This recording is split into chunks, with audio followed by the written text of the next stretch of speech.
Hello students, today I will make you understand the concept of neuron.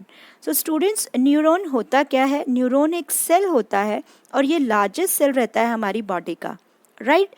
और neuron को fundamental unit भी बोला जाता है नर्वस सिस्टम का, क्योंकि न्यूरॉन एक सेल है और हमारी बॉडी सेल से मिलकर बनी है, तो इसलिए न्यूरॉन को फंडामेंटल यूनिट भी बोला जाता है नर्वस सिस्टम का। और न्यूरॉन का काम क्या होता है? ये इन्फॉर्मेशन को ट्रांसमिट करता है to different parts of the body. ये इन्फॉर्मेशन को क्या करता है? एक से दूसरे, दूसरे से तीसरे, इस तरह से इन्फॉर्मेशन को पास करता है हमारे डिफरेंट पार्ट्स में, राइट?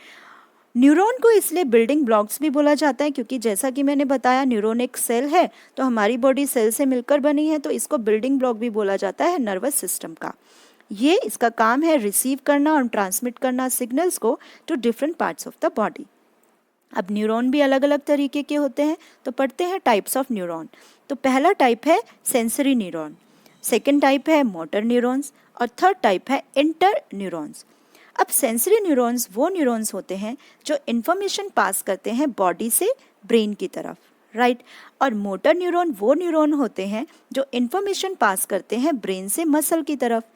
और इंटर न्यूरॉन वो न्यूरॉन होते हैं जो इन्फॉर्मेशन को ट्रांसमिट करते हैं दो न्यूरॉन्स के बीच में, यानी कि different different neurons in the body में। समझ लिया कि सेंसरी क्या है? जो बॉडी से ब्रेन तक इन्फॉर्मेशन पहुंचाते हैं। मोटर कौन है?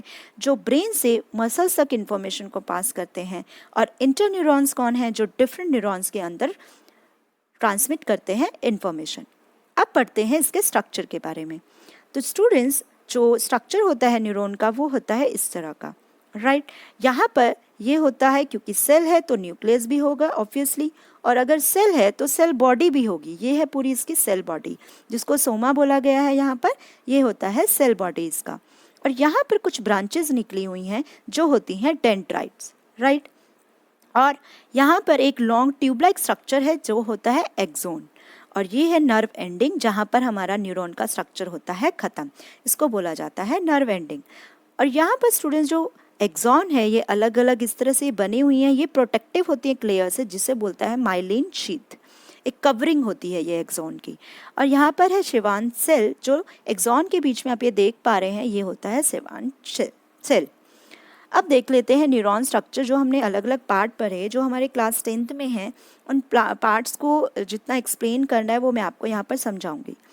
अब न्यूरॉन स्ट्रक्चर मैंने बताया कि न्यूरॉन स्ट्रक्चर का जो शेप और साइज़ होता है डिपेंड करता है उसके फंक्शन के ऊपर। अब यहाँ पर जो न्यूरॉन है वो 3 पार्ट्स में डिवाइडेड है: dendrites, cell body and axon. जैसा कि मैंने बताया, इस तरह से ये होता है डेंड्राइट, जो ये ब्रांचेस है, राइट? ये आगे जाता है इस तरह से ट्यूब लाइक स्ट्रक्चर, ये होता है एक्सॉन, और यहाँ पर नर्व एंडिंग हो जाती है। यहाँ पे नर्व एंडिंग हो जाती है, ख़त्म। ओके। और अब देखते हैं डेंड्राइट क्या है। डेंड्राइट एक ब्रांच लाइक स्ट्रक्चर होता है जो मैसेज को रिसीव करता है, यानी कि जो हमारा एक्सॉन है, सॉरी, जो हमारा डेंड्राइट है, यहाँ से मैसेज आते हैं अंदर, राइट? और फिर ये एक्सॉन की तरफ जाते हैं और यहाँ नर्व एंडिंग पे आके फिर ये सिग्नल क्रिएट करते हैं। हम आगे डिस्कस करेंगे। तो देखिए, यहाँ पर डेंड्राइट एक ब्रांच लाइक स्ट्रक्चर है, रिसीव करता है message from neurons to other, मतलब एक न्यूरॉन से दूसरे न्यूरॉन तक मैसेज पहुँचाता है, and allow the transmission of message to the cell body. Now cell body क्या है? सेल बॉडी मैंने बताया ये पूरी क्या होती है? Cell body. Each neuron has a cell body with nucleus, और उसमें न्यूक्लियस भी रहता है।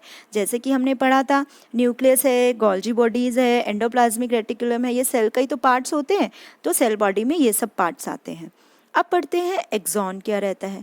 एक्सॉन एक ट्यूब-लाइक स्ट्रक्चर है जो कैरी करता है electrical impulse from the cell body to axon terminal. मैंने बताया कि जैसे ये हमारा डेंड्राइट था, यहाँ से मैसेज आया और इलेक्ट्रिकल इम्पल्स के थ्रू ये आगे नर्व एंडिंग तक पहुँचाता है, और फिर आगे दूसरा न्यूरॉन अटैच रहता है इससे, और इस तरह से प्रोसेस चलता रहता है। यहाँ पे नर्व एंडिंग हो गया और यहाँ पे दूसरा न्यूरॉन, एक न्यूरॉन, दूसरा न्यूरॉन, इस तरह से बहुत सारे न्यूरॉन्स एक दूसरे से अटैच रहते हैं।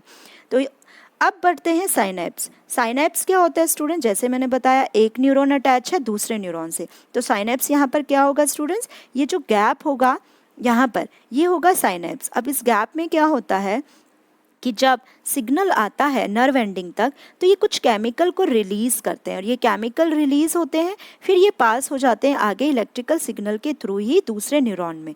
तो ये जो गैप होता है, माइक्रोस्कोपिक गैप रहता है दो न्यूरॉन्स के बीच में, उस गैप को बोला जाता है synapse and it is the chemical junction. यहाँ पर केमिकल रिलीज होते हैं between terminal of one neuron to dendrite of another, क्योंकि एक तो न्यूरॉन रहेगा और एक क्या रहेगा स्टूडेंट्स, डेंड्राइड रहेगा। जैसे कि मैंने बताया यहाँ पे दो न्यूरॉन अटैच है, ठीक है, तो इस न्यूरॉन की तो एंडिंग रहेगी और इस न्यूरॉन का क्या रहेगा, डेंड्राइड्स रहेगा। तो यहाँ पे गैप आएगा बीच में जिसे साइनेप्स के नाम से बोला गया है, राइट।